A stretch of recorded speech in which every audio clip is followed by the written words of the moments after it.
experience as a fighter pilot, including as a squadron commander and as a staff officer on the FX program. Masato, I hope I've got that correct. We had to dig that one out from a way back. Yeah. He'll be talking today on tackling challenges in the Japanese Air Self-Defense Force. Welcome to the conference. Many thanks for your presentation today, and we'll look forward to Q&A at the end of the presentation. Over to you. Okay, Marshall, thank you for your kind introduction. Hello, everybody. Good morning, good afternoon, and good evening. I'm Colonel Watanabe, Chief of Flight Education Section in Japan Air Staff Office.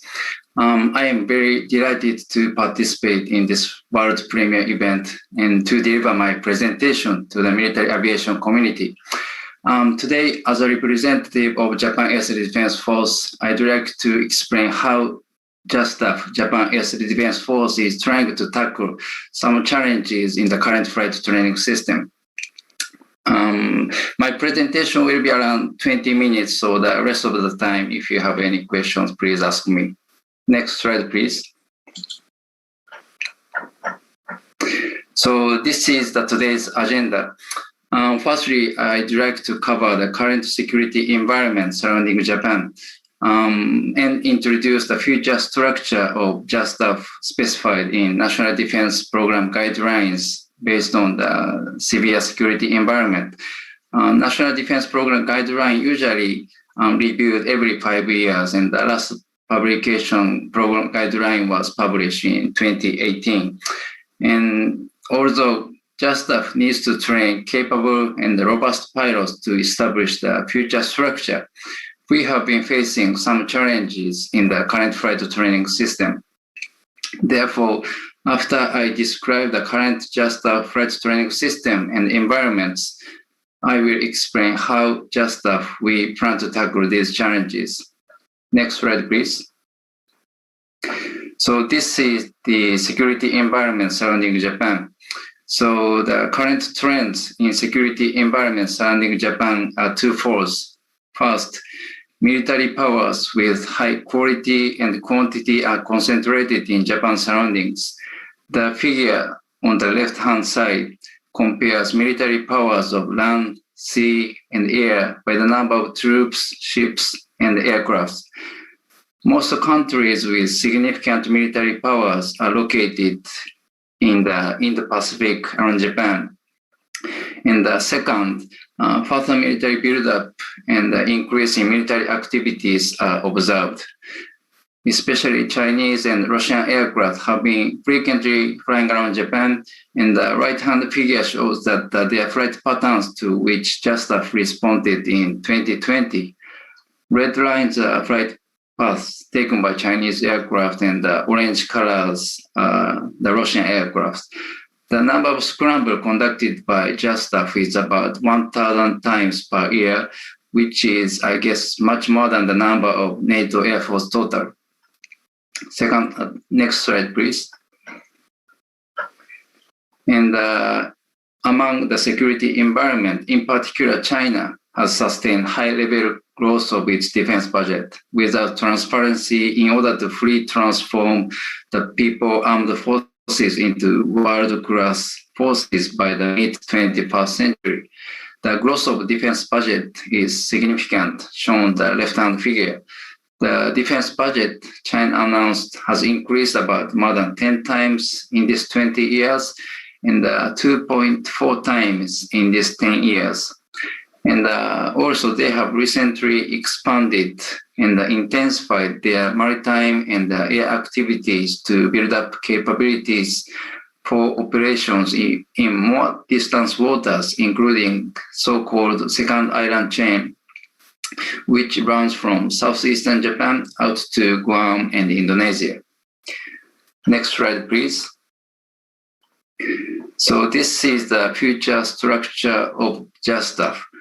Given the security environment, JASTF plans to strengthen various capabilities, including the procurement of 147 F-35s based on the National Defense Program guidelines, as I described it before. In the future structure of JASTF, it is indispensable to train robust and capable pilots in order to maximize maximize capabilities of each asset, especially brand new equipment such as F-35, KC-46, E2D, and C2. C2 is an indigenous transportation aircraft shown the blue colors. And however, the current flight training system has some challenges to produce better pilots who are able to make use of maximum capabilities of each asset. Therefore, today, I'd like to explain about our challenge and directions for tackling on these challenges. Next slide, please. So before we move on the main topic, I'd like to share the current just the flight training system. Basically, we have 3 tracks for fighter, rescue, and cargo pilots. And also the flight training system could be divided into 3 phases. First phase is elementary flight course, and the second phase is basic flight course. And the third phase, last one, is only applied to fighter and rescue, and which is fighter flight course and rescue flight course. The very first training is elementary flight course with T7, which is the indigenous prop aircraft. This course lasts for 60 hours. And after graduating from elementary flight course, student pilots will be selected as prospective fighter, rescue, airlift pilots. Then student pilots proceed to basic flight course of T4, which is indigenous intermediate jet trainer, or T400, which is business jet type aircraft, depending on their track, fighter or airlift pilot. And after completing each basic flight course, they will be qualified as a pilot. And for fighter track students, they will be assigned in fighter units after taking fighter flight basic course with T4. This course is for flying hours for 20 hours, and the fighter flight course with F-15 or F-2, this course is about 100 hours for flying time. And the purpose of fighter flight course is both leading fighter training and also conversion training. So I think that this system is a little bit different from the other countries. Next slide, please. And this is the list of environment and challenge we are facing. And in order to consolidate the training system and streamline the training path, we need to adapt to environmental changes and to overcome some challenges. So let me explain environmental changes and challenges we have been facing one by one in the following slides. Next slide, please. So this is the first trend among 5 environments and challenges. The first trend is operational environments. The change of environment requires us to execute various missions, respond in much shorter time, and integrate with other assets and services in the same and disparate domains. Given the condition, there is a tendency to increase the requirement of pilot training for the contemporary operations in the frontline squadron, and it becomes training burden in combat squadrons. Therefore, it is essential to download more mission training from frontline squadron to the flight training phase in order to qualify our pilots to execute actual missions and mitigate training burden. This is the first trend, and the next slide, please. The second trend is the introduction of 5th generation aircraft. In JASDAF, we have operated fighter aircraft from 1st generation of F-86 to 4th generation of F-2 and F-15 so far. Compared to 4th generation aircraft, F-35 has cutting-edge technologies, especially boasting digital avionics consisting of various sensors, data fusion, and state-of-the-art display. While workload of aircraft control in operating F-35 is decreasing, on the other hand, workload related with situational awareness tends to increase. Therefore, it is required to develop situational awareness of student pilots during the flight training phase with training aircraft, so that they could smoothly transition to fifth-generation aircraft and reduce training periods to be combat qualified. Next slide, please. The third trend is our demographics. As shown, next slide, please.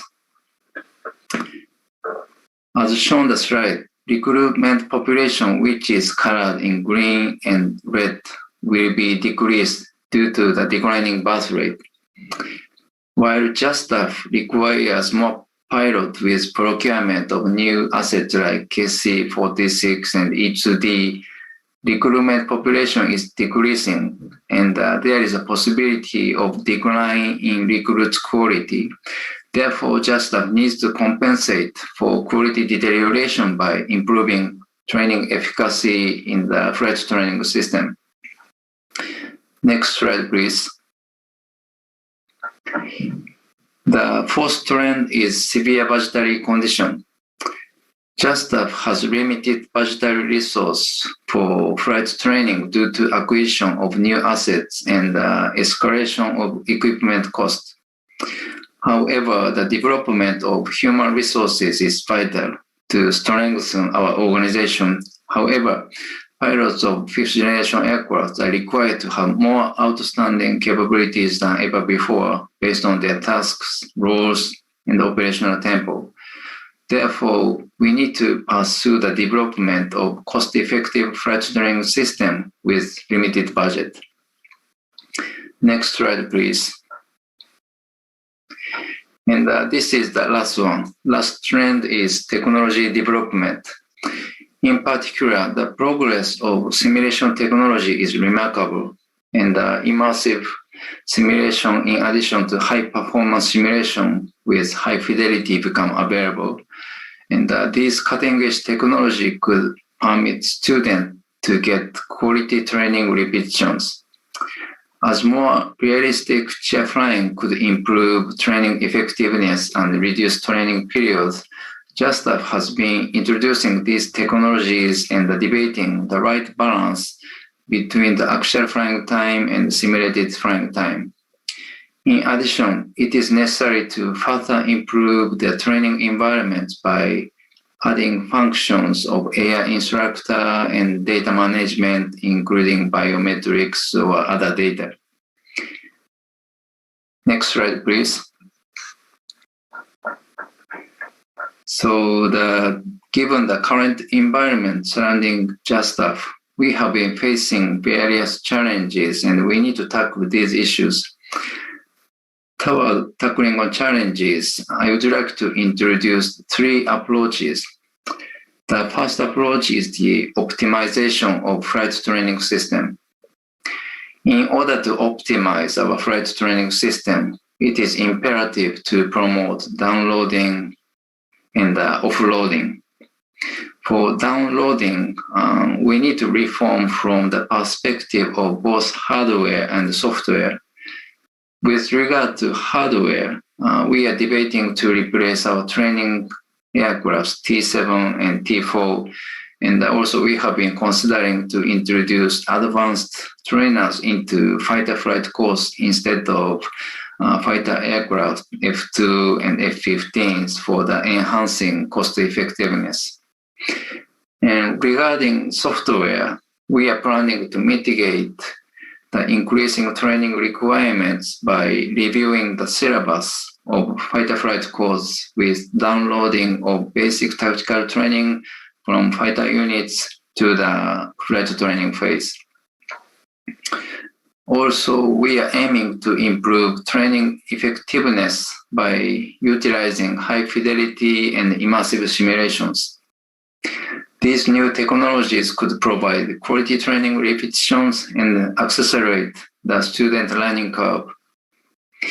In addition to that, these technologies could contribute to reduce training costs by replacing actual flying time with simulated flying time to some extent. Next slide, please. And the second approach is enhancement of cognitive skill.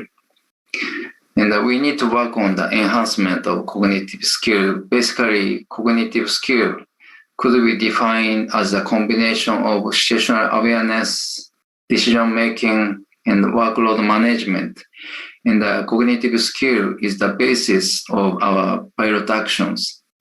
So even in the traditional environments, cognitive skill have been a critical factor to achieve missions and tasks with conventional aircrafts. Given the change of operational environment and the introduction of fifth-generation aircraft, the importance of the cognitive skill is further increasing. Therefore, JASTAF has arranged our screening assessments involved in pilot candidate selection to evaluate candidates' cognitive skills. Through the computer test, we are trying to evaluate pilot aptitude more precisely, measuring multitasking, memory, and special orientation skill, etc. And during the undergraduate pilot training, we are aiming to provide training opportunities to improve their cognitive skills by exploiting various simulations and improving trainers' avionics.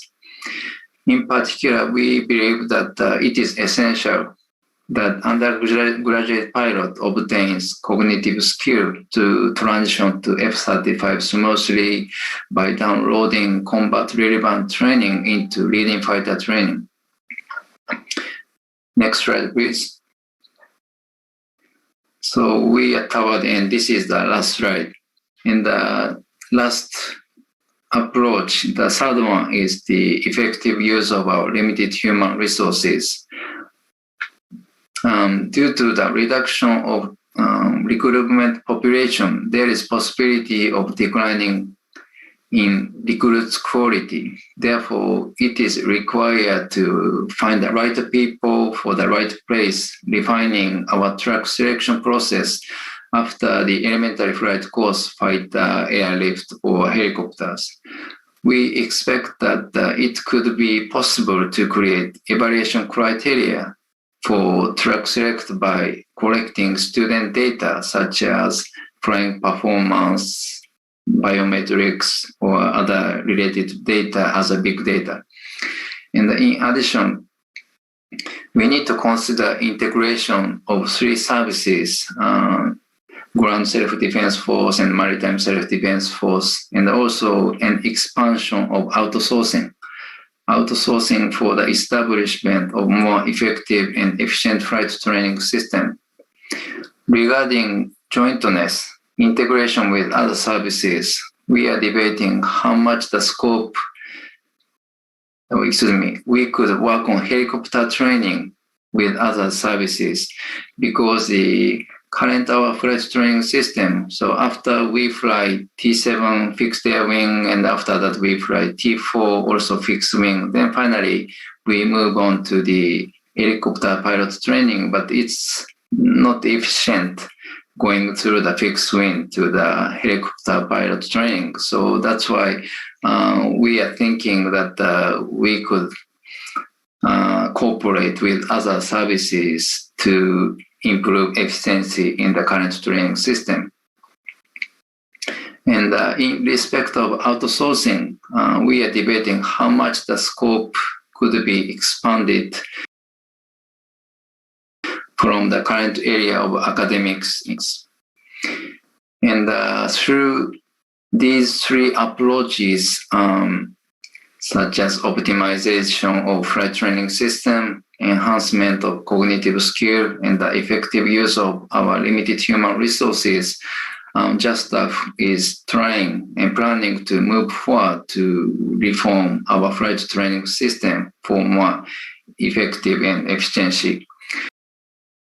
And this is all my presentation, and thank you for kind attention. And if there are any questions, please ask. Colonel, thank you very much for that detailed presentation. You won't be surprised to hear that we do actually have quite a few questions coming up on the system. So testament to the brief. We heard a little bit yesterday about the challenges of recruiting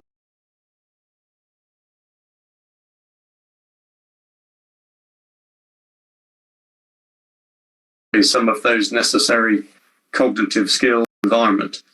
You mentioned testing for some of those skills, particularly social skills. Have you looked at potential ways of enhancing those skills for the people that are going through training, both for the students when they're learning, but also for the instructors? Well, we are on the way. I mean, we are trying to establish such kind of system using the various data, but we are underway, and ideally, for the track select, we are thinking that we could use various data to select this student is probably preferable to the fighters, airlift, and the helicopter pilots, and there should be some kind of tendency. So the collect data, big data first. Then next step is we need to think about how we should use this kind of data to select the right people for the right place. So yeah, it take a little bit longer time because our pipeline is not so huge compared to the United States Air Force or other organization. So it takes a time, but we are trying to do that. Mm-hmm. Thank you. Another question that came in, you mentioned, looking at a new fleet of training aircraft, in particular a trainer between the sort of basic course and the advanced fighter courses. Do you envision a platform that will sort of bridge those capabilities, particularly if you're looking to download some of that frontline training onto that sort of airplane?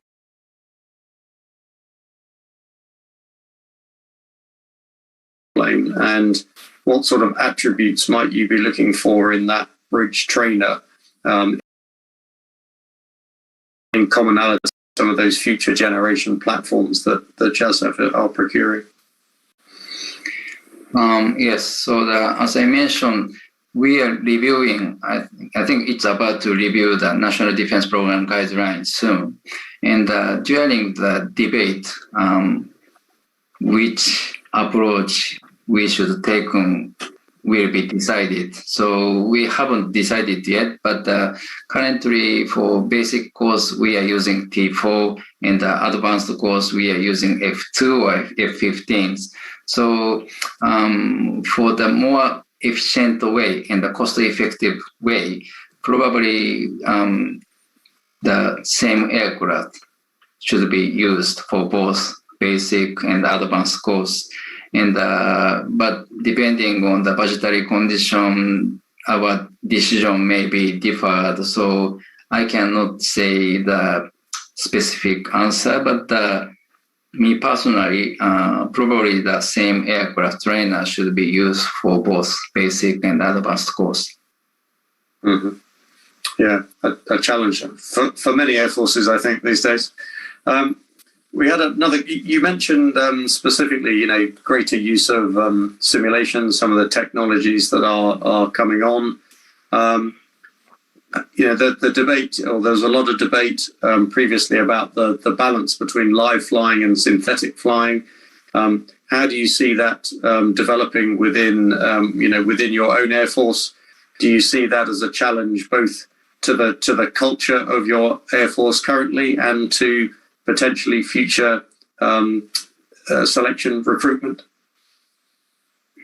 Okay, so just we are introducing VR simulators and 360 videos, and we are on the way. Then, as you mentioned about the culture, actually in just still the old pilots tend to fly the actual flight.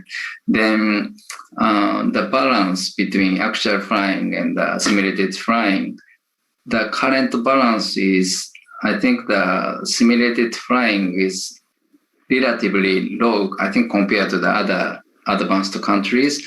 So I think there is a room should be improved. So as we introduce more VR simulators or other the high specific simulators, we could increase the volume of simulated training. But right now, so the balance is not, how can I say, right balance right now. So we need to review it. And me personally, I'd like to increase the opportunities of the simulated flight training, the opportunities.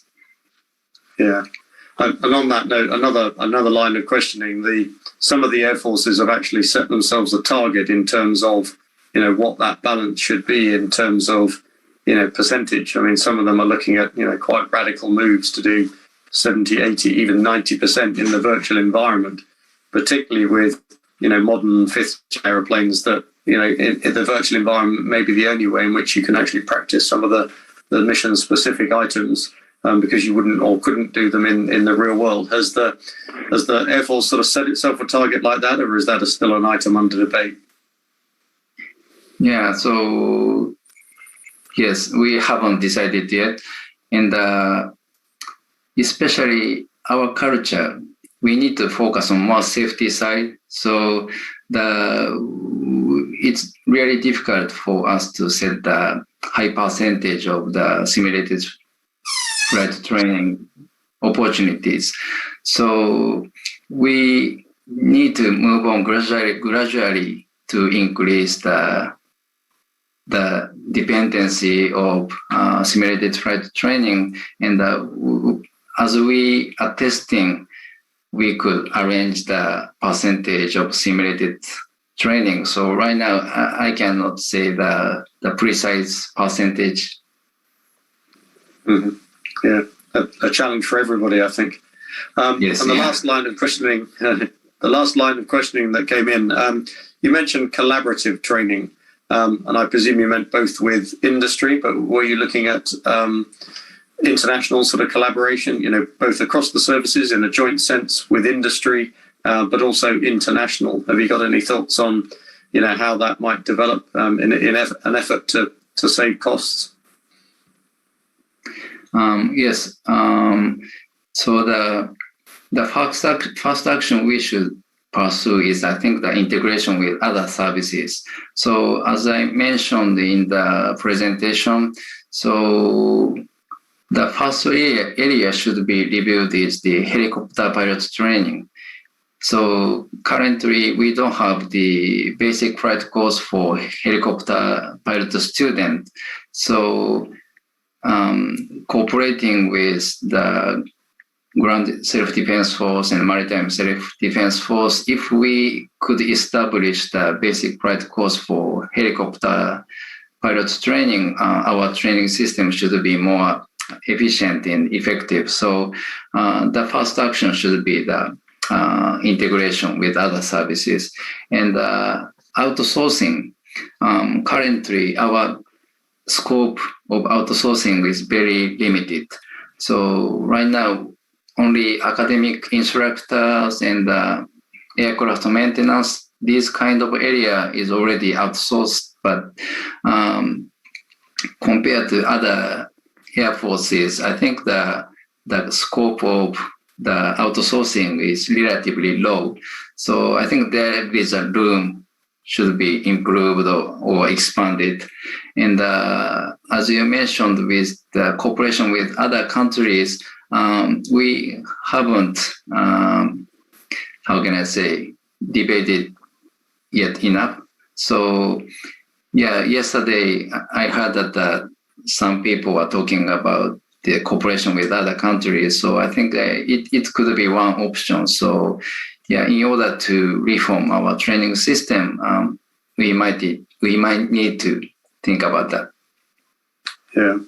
One of the specific questions that came in from Thomas Quelly was, have you considered a partnership with industry along the lines of, other nations? We heard yesterday from the Italian Air Force, but also, of course, the UK military flight training system, a company-produced system across the services. Is that one item under consideration for the Air Force?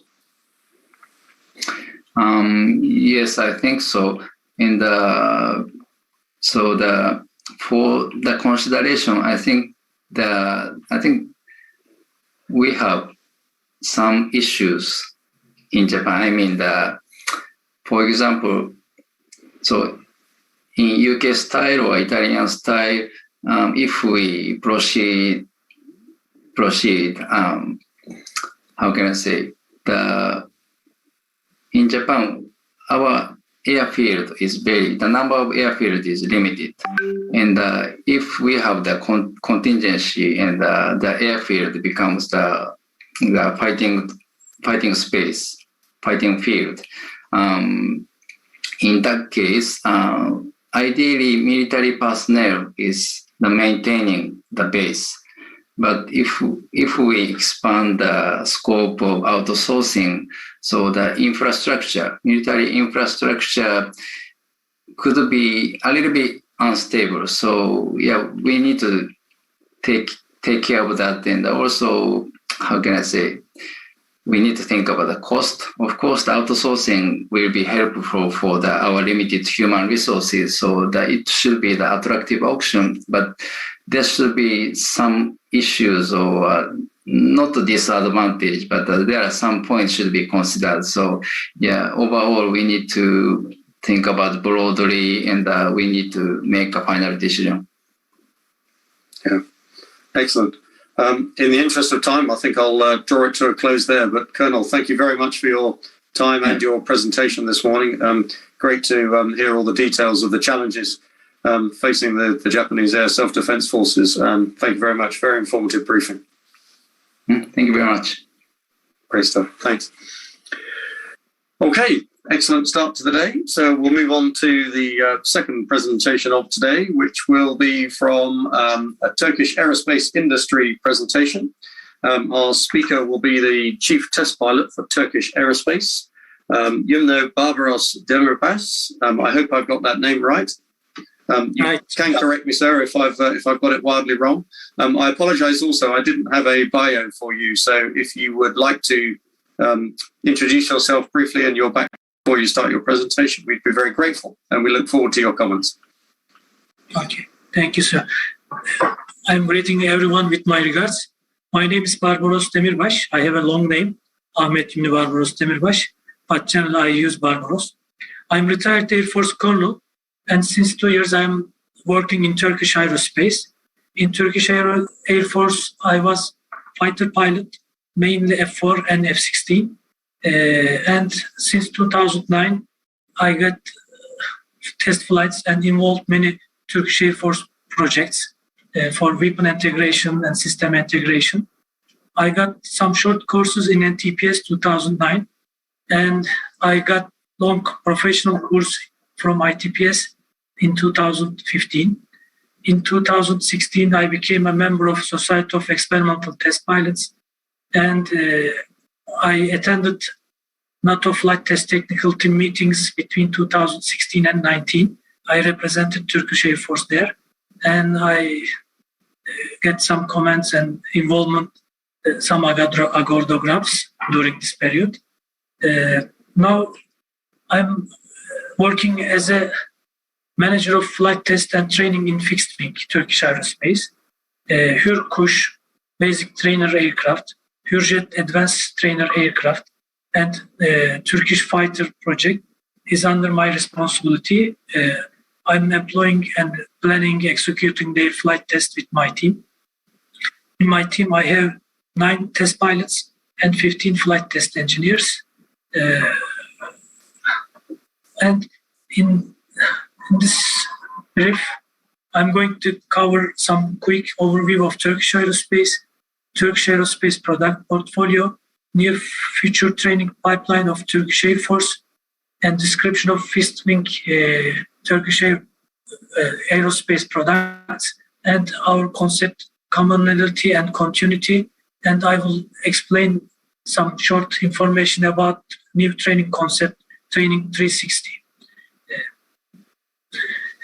As a quickly, Turkish Aerospace established in 1974, and in 1984, there is a partnership with General Dynamics. since 2005, Turkish Aerospace is a complete Turkish company, and from that time we are designing and producing indigenous products. Our company settled in Ankara. Ankara is capital city of Turkey.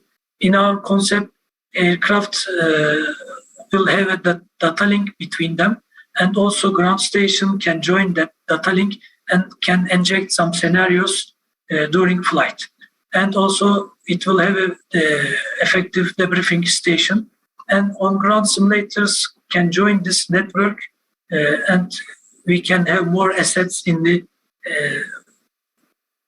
training environment. Okay. This system will have 8 live aircraft in data link, and also up to 50 constructive entities we can use. And it will have an interface similar with F-16 simulation, and aircraft-to-aircraft link capability will be 100 nautical miles, and we can employ all sensor simulations, FCR, MWS, RWR, ECM capabilities. We will simulate all the combat capabilities for students.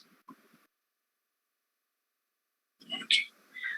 Adaptive reality and virtual reality is, we have this environment in our facility now, and we are very frequently using these VR glasses to evaluate PVI and evaluate the training effectiveness. And also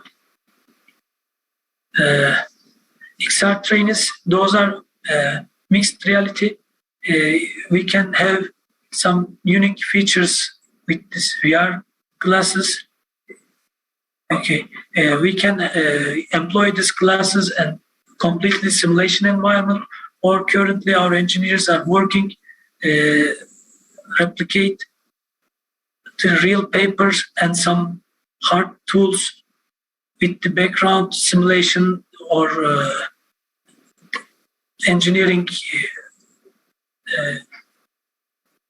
graphics. Okay. Full flight simulator, those are under construction now. End of this year, we are expecting completing Hürkuş and Hürjet integrated simulation. And in next year, we will have a complete simulation center. It will cover all the Turkish Aerospace products in same center. I hope next year we can present information about this center. And data mining and artificial intelligence is the key topic of this concept. And a central network and database covers all the student inputs, times, mistakes, changing the answers, all issues. And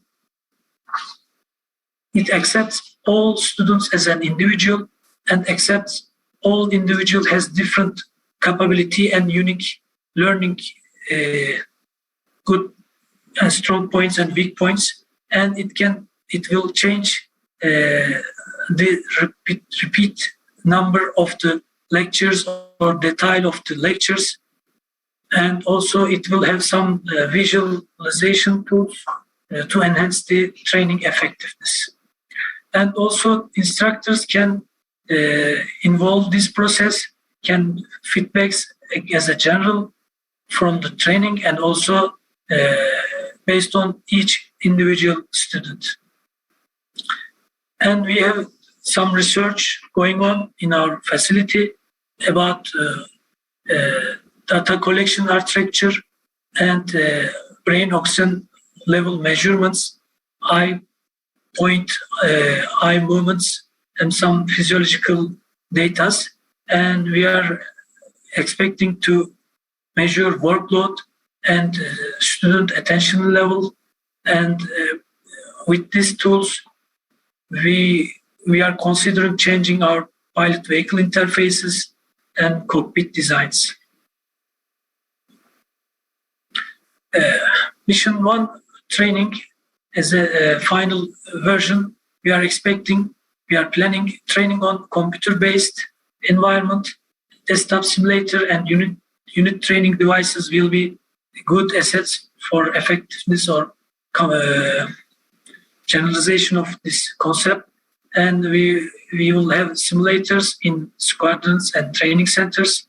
Aircrafts can fly live, virtual, and constructive environment, and all data will be analyzed collected from this process, and then we will improve the training procedures. But our aim is converting or delivering this capability to the Air Force or our customers, and this process or this concept can be shaped based on the customer requirements as well. Customer-based design approach is our first priority. Our strongest point is support of our Turkish Air Force, and their operational capability is very high. And also, this is a challenge for us to get to make the users satisfied. But day by day, it's getting stronger for us. We are training and measuring the students, analyzing deeply the results, and we can use feedbacks to optimizing the training solutions. And with this process, we are expecting high success ratios. My presentation is over. If you have any question, I am ready to answer, or your comments will be useful for us as well.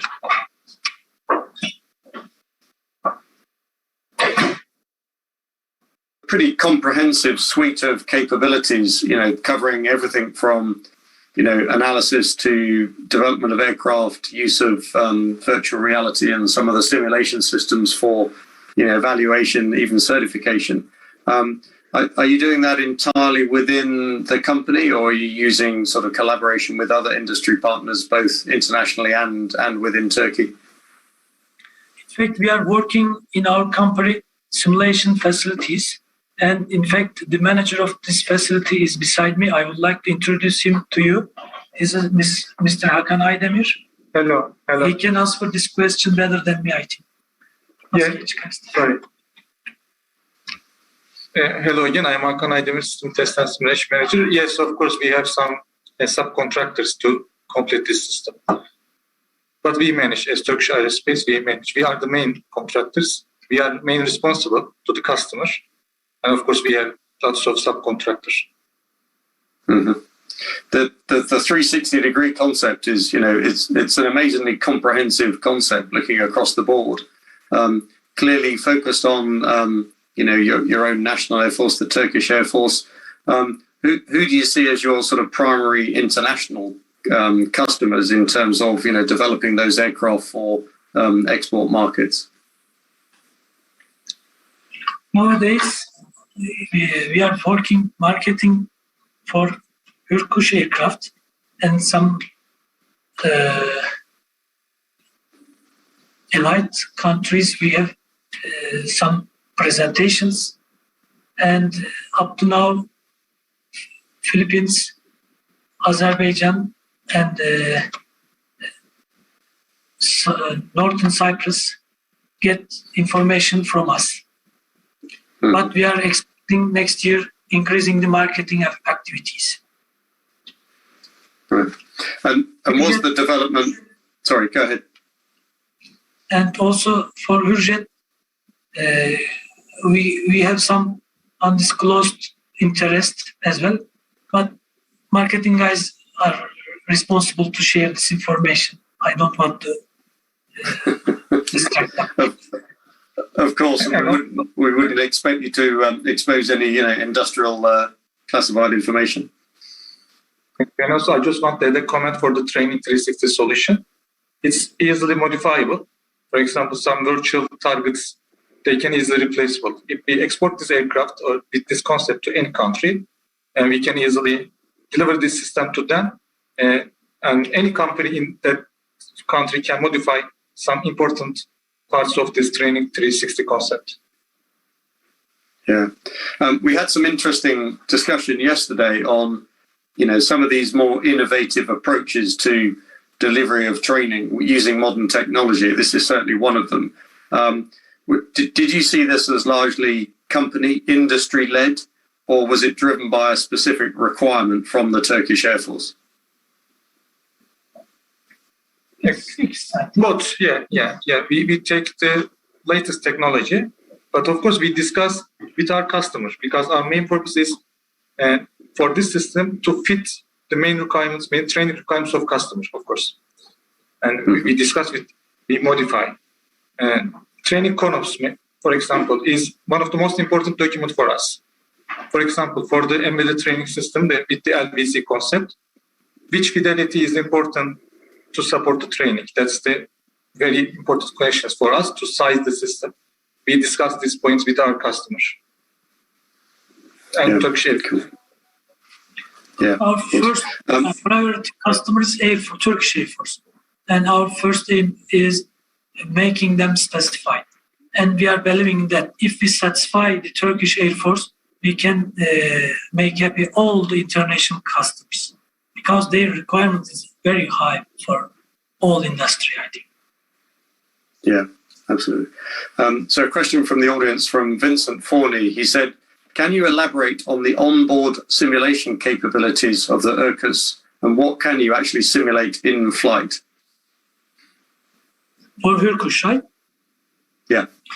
For currently in Hürkuş, we have some computer-generated air-to-air targets. It has air-to-air and air-to-ground simulations. In air-to-air-wise, we have some buggies and bandits and hostile in our synthetic FCR.